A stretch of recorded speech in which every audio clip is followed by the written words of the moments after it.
and welcome back to the Mind and Money podcast. I'm Sherry, a financial coach. And I'm Val, a financial planner. And today we are talking about Christmas is coming up, what to do if you do not have a plan. Step 1, listen to this podcast. And really, if you have zero money set aside for it.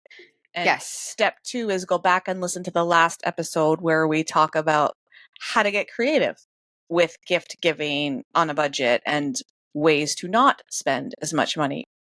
And step 2 is, maybe we're on step 4 now. I don't know. Really take a look at who is on your gift giving list. Yes. So personally, I have a little spreadsheet. It's not pretty. It's a tab.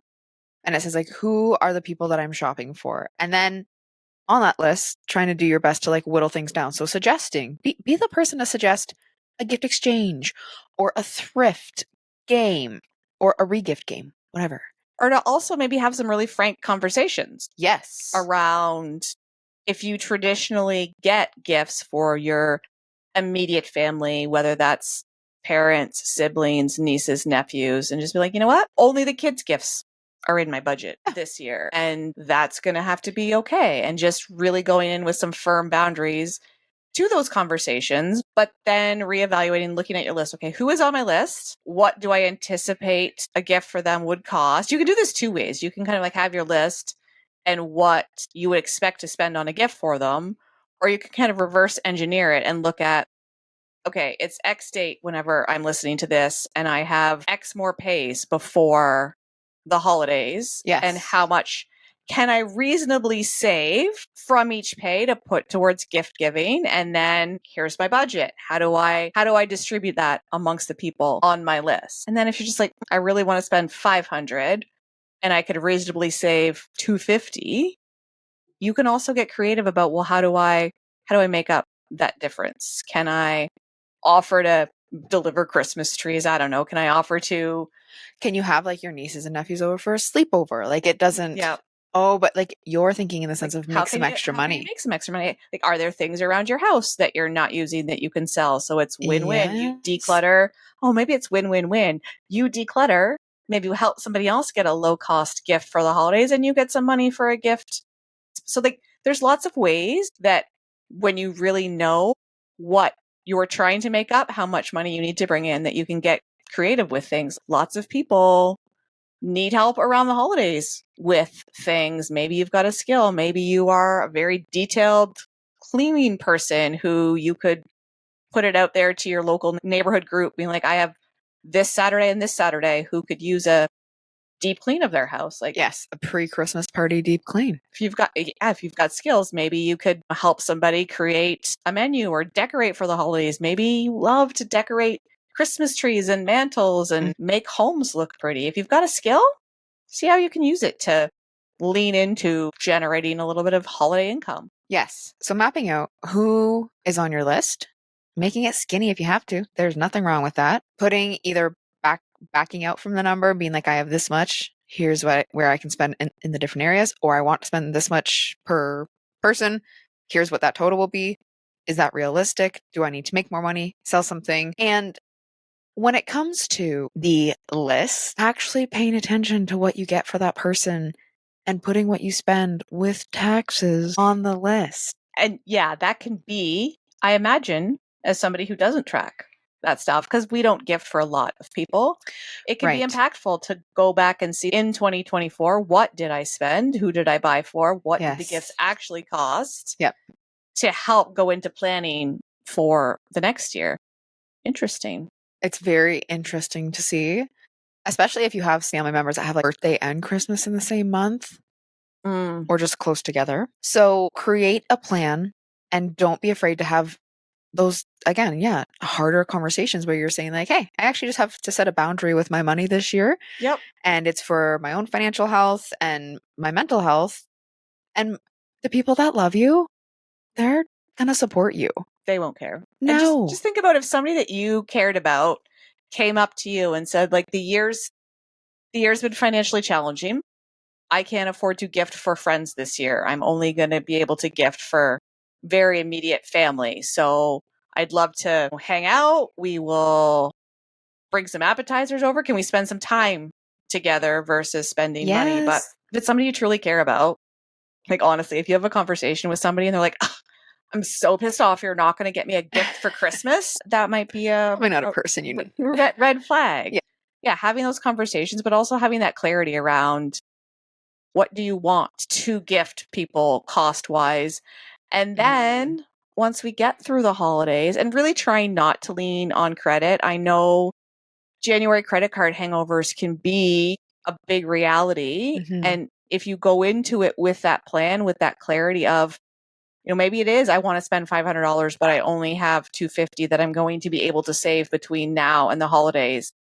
It's okay if you're like, I'm going to put that other $250 on a card, but still tracking that to make sure that you're following that spending commitment you wanted to make. And then come January, February, figuring out how do we hit that card hard, because credit card interest it's definitely an ADHD tax for many ADHD folks, because they make it so easy to swipe that card, tap that card, and that debt tends to creep up. The dopamine debt snowball. Yep. And I was just thinking, it was a really good thought. Must have been so good it had to move on. Squirrel. But yeah, having that information for next year, and then going into next year, if you've used the credit card and if you've got some financial goals you're working towards, how can you incorporate being prepared for the next holiday, whether that's a birthday or whether that's Christmas or seasonal holidays? What does that look like as far as an amount you would like to spend annually? And then can you create an automation, break that up by how often you get paid, and then automate putting a little bit of money every time into a savings account, ideally using a little bit of out of sight, out of mind to help that not be a temptation to pull in. If it's at a different financial institution and you just look at it every November, be like, ooh, snap. Without a fee, please. Without a fee. Yeah, without a fee. My thought is, if you're shopping for your family, like the household that you live in, I love gifting practical things, like 6 things of the hair stuff that I know you like and I know you're going to use, and then putting it in the stockpile downstairs, because it's going to get used and it restocks you for the year. When you think of the Christmas day, and I've been in the situation when I've overshopped some years, and the aftermath of just so much stuff in that living room. It feels so fucking overwhelming. So overwhelming. And you're probably the one that has to deal with it. What could you change to have that feeling different? I like that shift, because we were talking before this about Val was saying, I'm going to be more prepared. I'm not going to leave it all to the last minute. I'm like, I am never going to do that again. While I don't gift a lot now, and also, tidbit of information, my husband and I do not gift for one another. Christmas, birthdays, anniversaries, holidays, nothing. Yeah. Our gift to one another is we each get personal spending money every pay and buy the things that we want, which then can sometimes be impulse purchases because we have a plan for that. But it stopped the gifting the one time he got me a vacuum. But it was also that realization of, we know what we want to buy, and we're not always the best about, I know he loves golf. If I went to buy him a golf club, I'm going to fuck that up. Yeah. And based on my recent buying experience of Garmin's, yes, plural, maybe I'll share that later. Like, if he had bought me one, he would have screwed that up too. So it's like, you can know what somebody wants and likes, but they can be very specific in what they want. So it's okay to decide with a loved one that you're not going to gift. I can't remember where this started before I went on that tangent.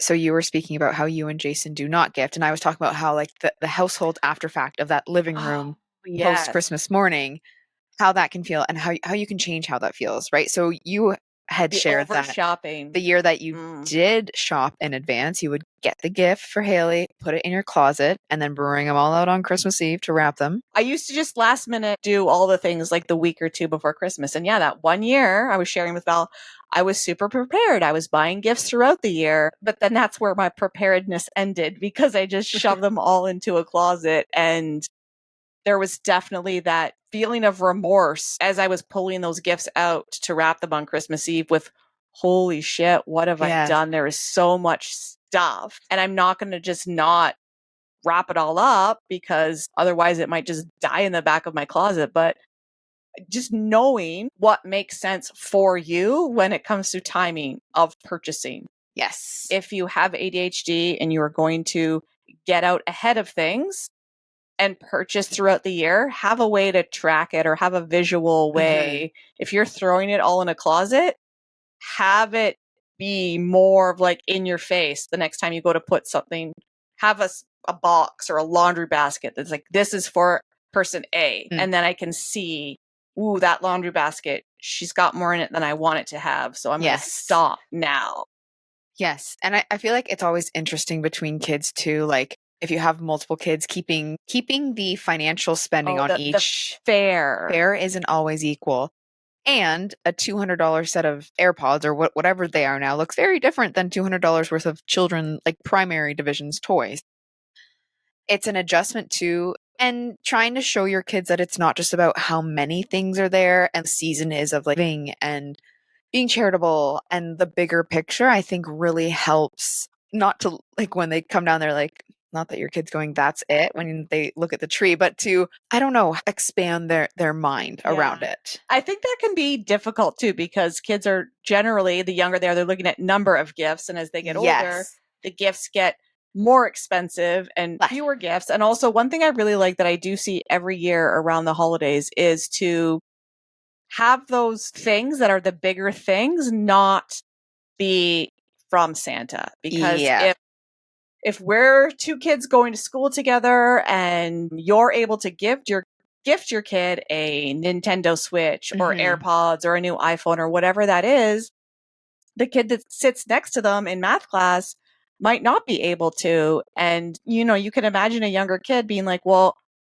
why did Santa get you the expensive thing you wanted, but he didn't bring me the expensive thing I wanted? So having those be gifts from parents, gifts from family members. But yeah, it can really, it goes back to comparison of, well, shit, I thought I was good this year. I tried to be good, but it didn't work. So having those conversations around budgets and things like that, lots of people shy away from talking about money, especially around kids. But I think it's important to start having those conversations and setting those expectations and teaching our kids about money, which could be 7 episodes all on its own. Yeah. But just really try and not blow your budget. Have a plan. Have a creative way to gift and a creative way to identify and make up any financial gap in the gifts that you want to give, so that you don't have a huge January credit card hangover, because that just adds stress. It can add stress to the day of if you've got a shitload of presents. And then when that bill comes for something like you're paying for yourself to be overwhelmed on Christmas Day.